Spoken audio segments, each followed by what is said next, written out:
네, 우리 지난주 말씀 한번 떠올려 보죠. 왕이 아들이 결혼해요. 그래서 청첩장을 돌렸어요. 지인들에게. 올 수 있냐요? 올 수 있대요. 그래서 이제 결혼식 날 되었어요. 이번에 종을 보내요. 모시고 오라고. 근데 보냈는데 못 오겠대요. 한 명, 두 명이 아니라 다 못 오겠대요. 그래서 종이 와서 왕에게 말했어요. 다 못 오겠답니다. 왜 그러냐? 밭을 샀대요. 소를 샀대요. 결혼을 했대요. 핑계 같지 않은 핑계를 댄 거예요. 그러니까 밭을 샀는데 밥 보러 가야 됩니다. 소를 샀는데요. 소가 건강한지 보러 가야 돼요. 결혼했거든요. 밭을 사고 뭐 소를 사는 건 아무 문제가 없어요. 사기 전에 다 보는 건데 이미 다 봐놓고 가기 싫으니까 밥 핑계, 소 핑계 돼요. 이게 무슨 얘기냐면 사업 핑계. 결혼했어요. 가정 핑계. 왕의 잔치에 가야 되는데 바쁘대요. 일이 있대요. 근데 문제는 뭐냐면 왕의 잔치는 딱 한 번밖에 없다는 거예요. 왜 그렇죠? 아들이 하나밖에 없거든요. 하나님께는. 그러니까 한 번밖에 기회가 없어요. 근데 바쁘대요. 뭐 때문에요? 자기 일 때문에. 자기 일 때문에. 이들이 누굴까요? 특혜받은 사람들인데 먼저 이제 하나님이 초청한 사람들이에요. 이 사람들이 종교인들, 유대인들, 특권의식에 사로잡혀 있고 선민의식에 사로잡혀 있던 사람들. 예수님이 오셨어요. 아들이 이 땅에. 오래요. 잔치하자고. 안 간대요. 자기는 소도 샀고 밭도 샀고 결혼도 했고 자기 일이 바쁩니다. 왕의 잔치보다 자기 일이 훨씬 더 중요했던 사람들이었어요. 그럼 그렇다고 왕이 잔치를 취소해요? 아예 아무도 못 온다니까 이제는 뭐 다음에 하지. 예수님이 오셨는데 아무도 안 믿으니까 그냥 다시 올게 이러면서 취소하고 나서 다시 예수님 다시 올라갔다가 이제 믿을만 하면 그때 오세요? 아니요. 왕의 잔치는 취소되지 않더라는 거예요. 어떻게 해요? 다른 사람들로 잔치자리를 채워요. 밖에 나가서 누구 데려오래요? 가난한 자, 병든 자, 소외된 자 데려왔어요. 채웠는데 부족해요. 아직까지 잔치집에 자리가 너무 많이 남은 거예요. 왕이 또 말해요. 밖에 나가서 온다고 하는 사람들은 다 데려와라 그래요. 다 데려왔어요. 하나님 나라는 어떤 곳이라고 했어요? 누가 간다고요? 특혜 받은 사람이 아니라 은혜 받은 사람이 간다. 이 소문이 난 거예요. 하나님 나라 누가 간다고요? 은혜 받은 사람. 우리는 특혜 받은 사람인가요? 저는 특혜 받은 사람이에요. 왜냐하면 저는 태어나 보니까 교회예요. 먼저 믿었어요. 먼저 알았다고요. 특혜 받았어요. 근데 특혜 받은 사람들이 가는 곳이 아니래요. 하나님 나라는 은혜 받은 사람들이 간대요. 저는 죄인입니다 하는 사람이요. 가난한 자, 병든 자, 소외된 자. 왕의 잔치에는 도무지 참여할 수 없는 자. 그런 자들이 왕의 잔치를 가득 메워요. 놀라운 일이죠. 이 소문이 난 거예요. 예수님이 그러는데 하나님 나라는 가난한 자, 병든 자, 소외된 자, 우리처럼 눈 못 보는 자, 저는 자, 이런 자들이 간댄다. 그 사람들이 몰려든 거예요, 지금. 14장에서 그 말씀을 하시니까 15장에서 그런 사람들이 몰려들어요. 그 사람이 누구냐면 1절 보세요. 같이 한번 읽어보죠. 시작. 모든 세리와 죄인들이 말씀을 들으러 가까이 나오니. 여기서 깨닫게 되는 것 첫째, 우리도 말씀 듣는 자리에 가까이 나가야 된다. 어디 나가야 된다고요? 말씀 듣는 자리에. 그 자리가 어딘데요? 예수님께 가까이 나가는 거예요. 예수님께 가까이 가고 싶어요. 어떻게 하면 될까요? 말씀 듣는 자리에 가면 돼요. 말씀에 가까이 가면 돼요. 그것이 예수님께 가까이 가는 것이다. 이렇게 말씀하셨어요. 여기 보니까 누가 몰려드냐면 바리새인, 서기관, 제사장, 사두개인 이런 사람들이 아니에요. 누가 몰려들어요? 모든 세리 죄인들. 놀랍죠? 모든 세리 죄인들. 세리 어떤 사람들이라고 그랬어요? 제가 삭개오 설교하면서 세리 어떤 사람이라고 말씀드렸는데 로마에서 100만 원 세운 거도 이러면 120만 원 걷어가지고 20만 원 착복한 사람이 아니에요. 그렇게 불법을 막 자행하고 저지르는 사람들이 아니라 사채업자들이라고 그랬어요. 100만 원 거두려는데 70만 원밖에 없어요. 30만 원을 구할 데가 없네요. 어디 가면 돼요? 은행에 가면 좋지만 뭐 없는 사람이 은행에 가서 뭐 어떻게 빌립니까? 못 빌리니까 사채업자한테 가가지고 30만 원만 빌려주세요 이러는 거예요. 그 돈 가지고 보태가지고 로마에 세금을 냈어요. 공무원이 아니에요. 세리들이 전부 사채업자들이에요. 악독한 사람들이란 말이에을 그러니까 백성들이 생각할 때는 저놈들은 진짜 인간 말종이다 이런 사람들이에요. 그런 사람들이 지금 모두 왔어요. 모든 세리. 죄인은 누굴까요? 반윤리적인 직업을 가진 사람, 반율법적인 직업을 가진 사람. 세리와 창기 같은 사람들이겠죠. 이런 사람들. 또 있어요. 불치병. 불치병. 이거 누구도 못 고쳐. 의학으로 안 돼요. 그런 사람들은 당시 유대인들이 생각할 때 하나님께 저주를 받은 거 이렇게 생각했었어요. 그런 사람들이 지금 몰려든 거예요. 모든 세리와 죄인들이 지금 몰려든 겁니다. 뭐 했다는 거예요, 지금?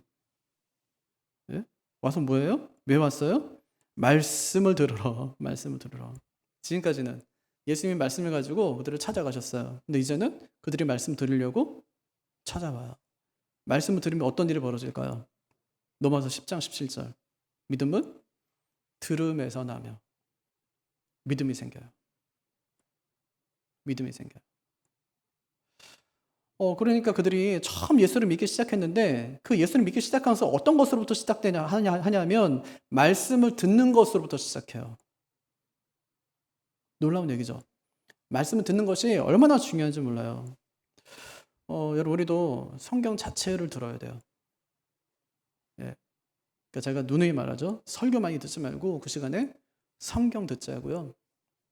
출퇴근하면서 뉴스 이제 뭐 한 10분만 보면 뉴스는 다 봐요. 저도 보니까 한 10분만 보면 다 봐요. 나머지 30분은 성경 듣는 거죠. 귀 꽂고 성경 듣는 거. 부지런히 성경 듣는 거예요. 또 하나 해야 될 게 있어요. 큐티 하는 거예요. 매일 아침마다 말씀 묵상하는 거예요. 말씀을 여러 번 읽는 거예요. 하나님께서 이 말씀을 통해 내게 하시는 말씀이 무엇일까 하고 생각하고요. 집중하면서 말씀을 열심히 묵상하는 거예요. 그것이 말씀을 가까이 하는 것이고 그렇게 말씀을 가까이 하는 것이 주님을 가까이 하는 것이라고 말씀하고 있는 겁니다. 세리와 죄인들이 그걸 했대요. 주님께 가까이 다가와서 주님의 말씀을 들었대요. 그러면 바리새인과 서기관들은요. 2절 한번 보세요. 같이 한번 읽어보죠. 시작. 바리새인과 서기관들이 수군결을 이루되 이 사람이 죄인을 영접하고 음식을 같이 먹는다 하더라. 그럼 바리새인은 나쁜 놈이에요, 아니에요? 바리새인은 진짜 악한 놈이에요? 아니면 나쁜 놈이에요? 아니면 착한 놈이에요? 좋은 놈이에요? 어떤 놈이에요?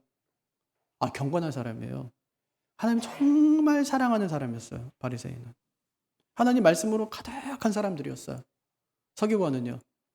말씀을 필사하는 사람이에요. 율법을 가르치는 사람이에요. 좋은 사람이네요. 그죠? 좋은 사람이에요. 항상 말씀을 가까이 했던 사람들이기 때문에. 근데 문제가 뭐냐면 그들의 관심이 예수님의 말씀에 있지 않고 어디에 있었다는 거예요? 행동. 예수님이 말씀하실 때 저 말씀이 진짜 하나님 말씀인가? 하나님 말씀이네. 야, 기가 막힌 애가 아니에요. 예수님 말씀을 듣고 저건 아니지 하고 생각하지 않아요. 한 번도. 왜냐하면 예수님은 저건 아니지 하는 말씀을 전하지 않기 때문에. 그것 때문에 마음에 걸리는 게 아니에요. 뭐 때문에 걸리냐면 예수님의 행동이에요. 왜 저렇게 하셔? 이거예요. 왜 저렇게 하셔? 어떻게 하셨는데요? 이 사람이 죄인을 영접하고 음식을 같이 먹는다 하더라. 아마 왕의 잔치를 거절했던 사람들이 왕의 잔치를 계속 진행하는 걸 보면서 이렇게 얘기했을 거예요. 참 무슨 잔치를 저런 사람을 데리고 해. 하나밖에 없는 왕의 그 아들의 잔치를. 아니 왕이 뭐 채통도 없이 하나밖에 없는 그 아들의 자식은 뭐 저런 식으로 망쳐. 이렇게 얘기했을 거예요. 참석하지 않은 사람들이. 그런데 바리새인 똑같아요. 뭐 예수님이 저런 사람들하고 놀아. 보아하니 실력이 납비 같은데 저런 사람들하고 왜 도대체 어울리는 거야? 이거를 2절에서 뭐라고 한 단어로 표현하냐면 수근거림. 수근거렸대요, 그들이. 왜 그랬을까요? 왜 그들이 수근거렸을까요? 수근거린다는 말은 뭐냐면 속으로 생각하는 게 아니에요. 수근거린다는 말은 뭐냐면 옆 사람에게 영향을 주기 위해서 부정적인 말을 쏟아내는 거예요. 공개적으로 예수님을 비난하는 거예요. 왜 그랬을까요? 영적인 교만 때문이에요. 영적인 교만 때문에. 그러니까 하나님께서 그들을 먼저 초대했더니 자기가 뭐나 되는 줄 아는 거죠. 먼저 교회 왔어요. 그게 뭐 중요해요? 아니 먼저 직분 좀 일찍 받았어요. 그게 뭐가 중요해요? 아니 목사들도 조금 일찍 목사가 됐어요. 그게 뭐가 중요해요? 네? 제가 친구들한테 늘 하는 말이 있어요. 야 목사 일찍 되기 뭐가 중요하냐? 목회를 잘해야지 목사가.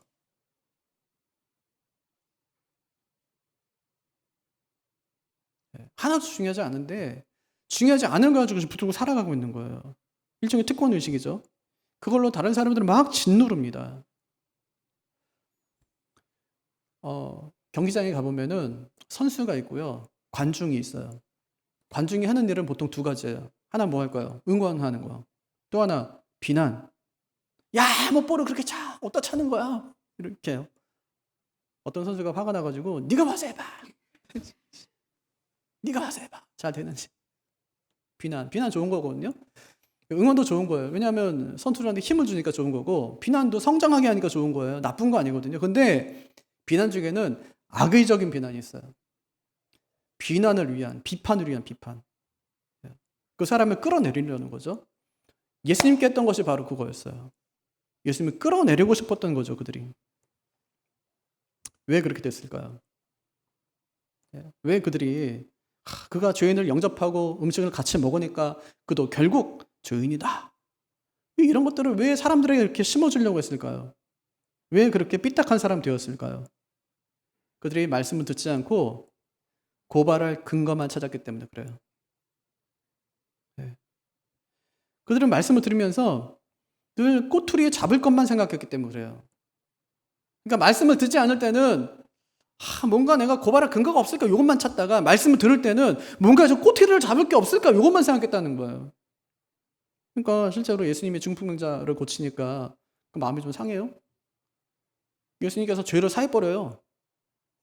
그래서 물어요. 야, 죄 사하는 게 어렵냐? 아니면 이 사람들어 이 자리를 들고 일어나 네 집으로 가라고 하는 게 어렵냐? 뭐가 어렵겠어요? 여러분 생각에는, 제 생각에는 이 자리 들고 집으로 가라 이게 어려울 것 같아요.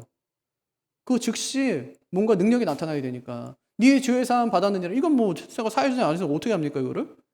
예수님 그렇게 말씀하세요. 네 죄가 사해졌느니라 이렇게 해요. 그랬더니 뭐라고 하냐면 신성모독이다 이래요. 예수님이 어느 집에 가가지고 손을 안 씻고 밥을 먹었어요. 그랬더니 전통을 하겠대요. 전통을 하겠다. 사사건건 예수님이 하는 것마다 예수님이 안식일에 병을 고치는지 안 고치는지 그것만 가서 보는 거예요. 누가복음 11장 54절에서 이렇게 얘기해요. 그 입에서 나오는 말을 책잡고자 하여 노리고 있더라. 이들이 했던 일이 바로 그거예요. 예수님의 입에서 나오는 말을 책잡고자 하여 노리고 있었다는 거예요. 그리고 나중에 어떻게 하죠? 누가복음 23장에 가면 대제사장들과 서기관들이 서서 힘써 고발하더라 이래요. 힘써 고발하더라. 여태까지 책 잡았던 것들을 다 하나하나 일일이 적어놓고 나중에 고발하더라. 의도가 악하죠. 의도가 악하죠. 성경에 보면 설교를 듣다가 조는 사람이 있어요. 설교를 들으면서 판단하는 사람이 있고요. 설교도 잘 듣는 사람이 있어요. 누가 잘 들어요? 예수님의 제자들. 잘 들어요. 예수님 오래요. 근데 가요 같이. 제자가 돼요. 졸아요 유두고. 바울이 막 이렇게 설교할 때 졸아요. 3층에 졸다가 떨어져요. 죽어요. 조심하셔야 돼요. 의자에서 떨어질 수가 있어요 우리가. 아니 근데 설교 듣다가 판단하는 사람들이 있어요. 오늘 말씀에 나온 사람들이에요. 바리새인과 서기관들. 이 사람들 한번 나중에 한번 복음서를 쭉 읽으면서 한번 보세요. 이 사람들이 했던 일을 한번 보세요. 예수님과 이 사람들이 맞닥뜨렸을 때 이 사람들이 예수님에 대해서 어떻게 했는지 한번 보세요. 전부 다 예수님을 판단하기 위해서, 고발할 근거를 찾기 위해서 애를 썼던 것을 알 수 있어요. 그냥 예수님을 만나고 그 상관이 없어요. 예수님 어떤 일을 했냐 상관이 없어요. 어떻게 하면 저 사람을 내가 끌어내릴 수 있을까? 어떻게 하면 저거를 잡아다 죽일 수 있을까? 이것만 생각해요. 그들이 먼저 초대받은 사람이에요. 먼저 온 자들. 근데 먼저 온 사람들은 말씀을 듣지 않고 나중에 온 사람들이 말씀을 받아들이더라 하는 거예요. 우리 어떻게 해야 돼요? 주님 가까이에서 말씀을 들어야 돼요. 말씀을 읽고 듣고 묵상하고 연구하고 공부해야 돼요. 성경은 100번 읽을 책이지만 열심히 공부해야 되는 책이에요. 성경을 그냥 덮어놓고 믿을 수 있어요. 괜찮아요. 그래도 하나님 나라 갈 수 있어요. 믿습니다 하면 돼요. 근데 그런 사람의 단점이 있다고 그랬잖아요. 설명할 수가 없어요. 믿어지는데 설명이 안 돼요. 왜? 모르니까. 성경은 공부해야 되는 책이에요. 공부하셔야 돼요. 읽었어요. 모르겠어요. 그때부터 공부하는 거예요. 어떻게 해요? 내가 문제 내고 답 쓰고 문제 내고 답 쓰면서요. 답을 모르겠는데요. 좋은 주석책 많아요. 저한테 물어보세요. 목사님, 제가 지금 창세기 공부하고 있는데 어떤 주석 보면 좋을까요? 제가 알려드릴게요. 한 3권 정도.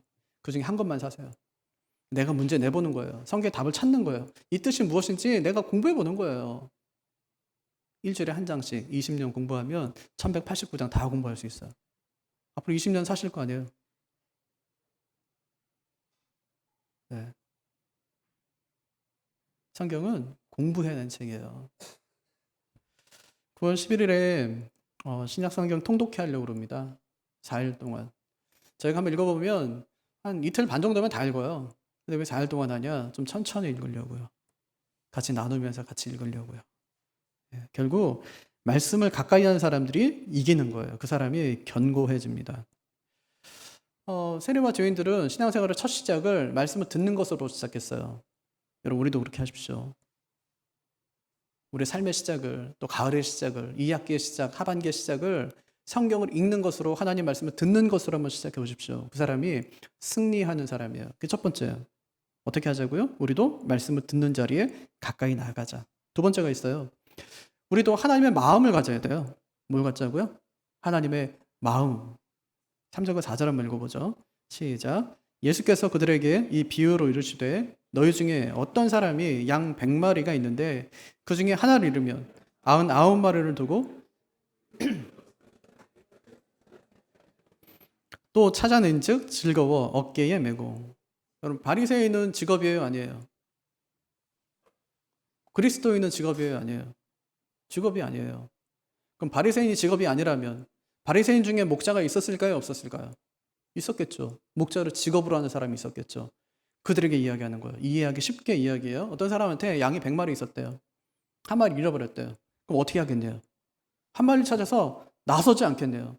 근데 그때 중요한 게 있어요. 나머지 99마리를 어떻게 보호하고 어떻게 돌보고 있느냐 하는 것이 굉장히 중요하겠죠. 사람들은 그렇게 생각해요. 아니, 99마리 있는데 그걸 어떻게 하고 그냥 한 마리 찾아 나섰다는 얘기야. 이렇게 이야기하는데 어떻게 했을까요? 적어도 양을 100마리 정도 키우는 목자라면, 돌보는 목자라면 혼자서는 못해요. 누가 있었을까요? 보조 목자들이 있었겠죠. 근데 늘 가지고 다니는 게 있어요. 울타리 같은 거 가지고 다녀요. 밤 되면 울타리 쳐야 되기 때문에, 양 못 나가게 보호해야 되기 때문에. 또 미리 알아둬요. 어디에 동굴이 있다는 거. 동굴에 다 넣어놓는 거예요. 근데 핵심은 뭐냐면 어떻게 99마리를 이렇게 돌보고 이렇게 보관하고 있어? 이게 아니에요. 진짜 중요한 건 뭐냐면 나머지 한 마리 양을 왜 찾으러 갔냐는 거예요. 한 마리 양을 왜 찾으러 갔냐? 이게 중요해요. 왜 찾으러 갔을까요? 소중하니까. 요즘 애완견 키우는 분들이 많아요. 애완견. 근데 한 마리가 아니라 여러 마리 키우는 분들이 계세요. 한 마리를 잃어버렸어요. 괜찮아요? 아직 많으니까? 아니요. 괜찮지가 않아요. 어떤 아버지가 애가 5인데 회사에서 이제 일 끝나고 같이 회식을 했어요. 한잔 하는 거죠. 이 사람은 결혼한 지 오래됐는데 애가 없어요. 술김에 그랬어요. 내가 뭐 애가 5인데 막 하나 넣어줄게 이러면서 막 했어요. 그 집에 왔어요. 술이 만큼 취해가지고 큰 놈을 봤어요. 그랬더니 안 돼, 얘는. 큰 놈이니까 못 주겠어. 둘째 보니까 얘는 몸이 약해서 안 돼요. 셋째 보니까 얘는 진짜 우리 집에 일으킬 것 같은 거예요, 얘가. 교회 집을. 얘도 안 돼요. 넷째, 다섯째 보니까 너무 사랑스러워 안 돼. 줄 놈이 하나도 없더래요. 그래서 울었대요, 아버지가. 아니, 많으면 하나 잃어버려도 됩니까? 아니요. 종종 이제 여기 전봇대에 개 찾습니다. 이런, 좀 표현이 이상한가? 예, 강아지 찾습니다. 이렇게. 그럼 거기 이름도 나와요. 몇 살, 그다음에 뭐 견종, 또 어디서 잃어버린 것 같다고 이제 그것도 쓰고요. 특징 같은 것도 쓰고요. 맨 밑에 뭐가 나올까요? 사례 100만 원. 제가 그 개 보니까 한 50만 원쯤 될 것 같아요. 근데 거기 뭐라고 써냐면 사례 100만 원 이렇게 쓰는 거예요. 왜 새로 사면 되지? 100만 원이면 2마리 사는데 왜 새로 사지 않고 왜 찾으려고 할까요? 소중하니까. 소중하니까 그 개를 찾는 거예요. 어떤 사람들은 여행 가서 반려견 버리고 와요. 반려견, 반려묘 버리고 와요. 여러분 버린 개는 찾아요, 안 찾아요? 안 찾아요. 잃어버린 개는 찾아요. 왜 주님께서 잃어버린 양을 찾으러 갈까요? 버린 게 아니기 때문이에요. 잃어버렸기 때문에 찾는 거예요.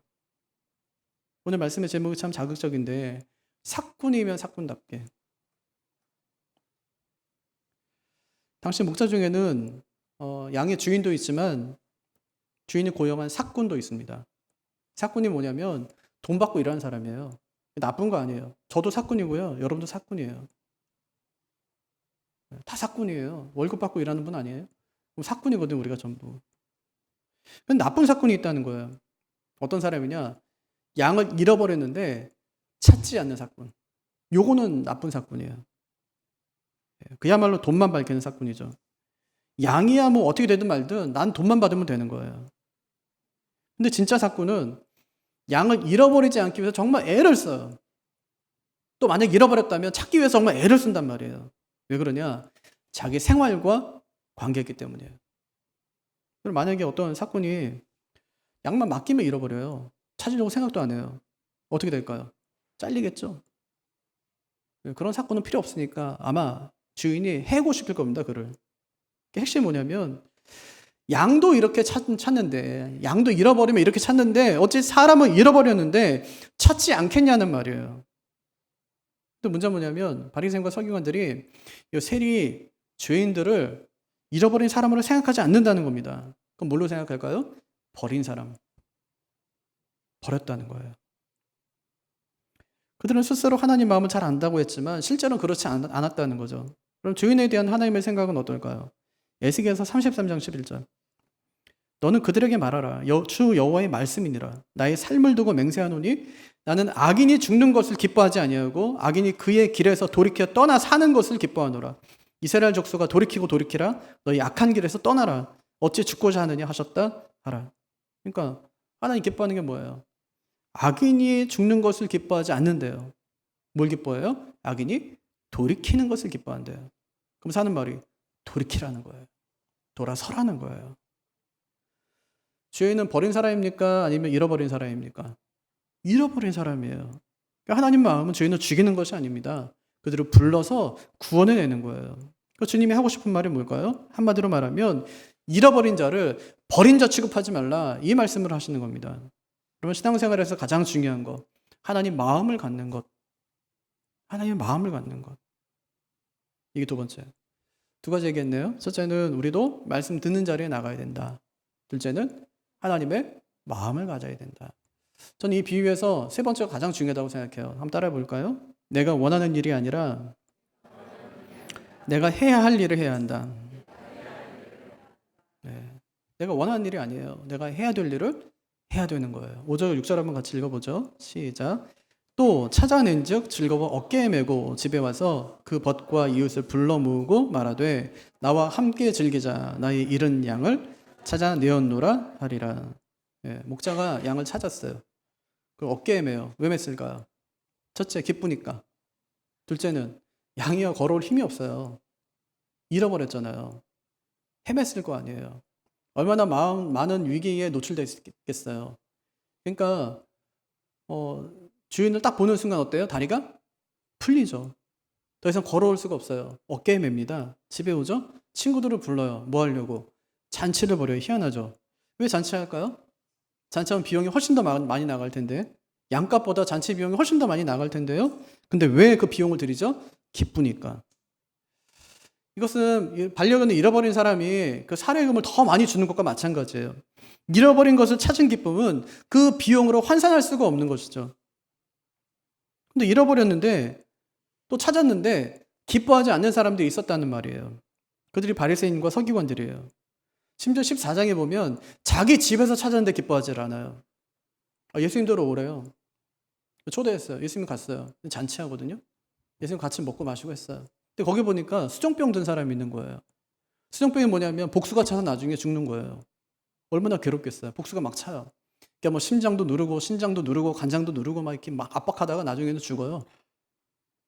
너무 괴로운 사람인데 예수님께서 그를 고쳤어요. 그때 이 바리새인들이 자기 집에서 고쳤으면은 야 진짜 예수님 너무 놀랐구나 하고 해야 될 텐데 아니 예수님 비난해요. 수군거려요. 왜냐? 그날이 안식일이었거든요.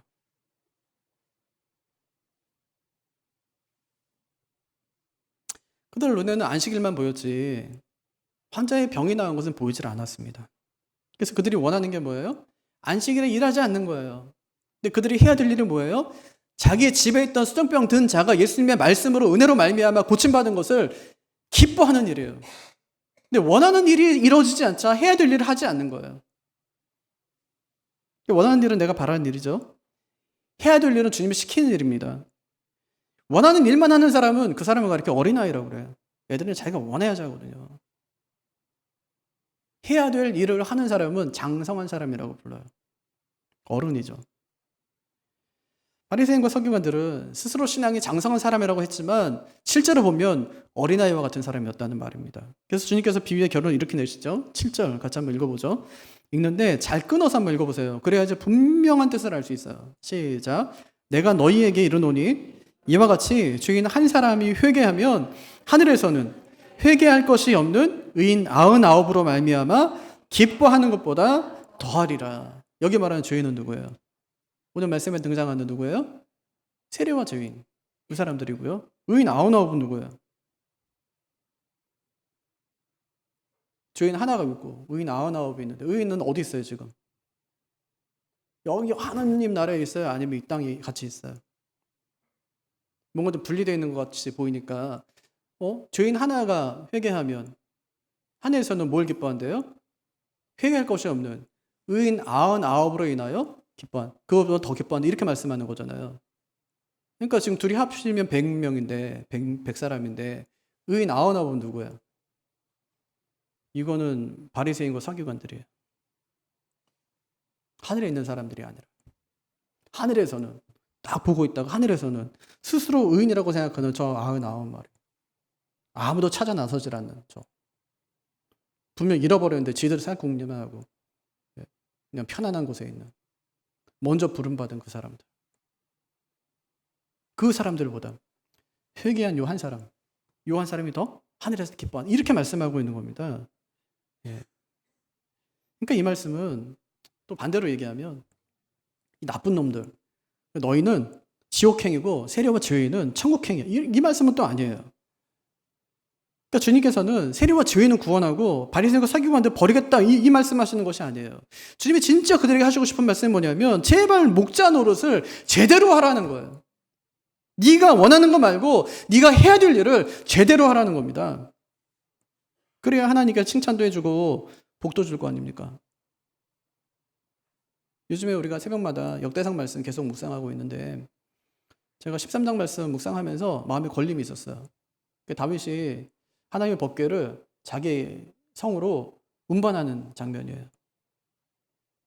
법궤가 70년 동안 아비나답의 집에서 그냥 방치되어 있었어요. 사울이 40년 동안 통치하는 중에 법궤를 한 번도 찾질 않아요. 그러니까 사울이 왜 그렇게 인생을 살았는지 알겠죠, 그죠? 법궤를 아예 찾지도 않아요, 그냥 방치해둬요. 다윗이 왕이 되고 나서 제일 처음 한 게 뭐냐면 법궤를 자기 성으로 옮겨오는 거예요. 새 수레로 만들어요.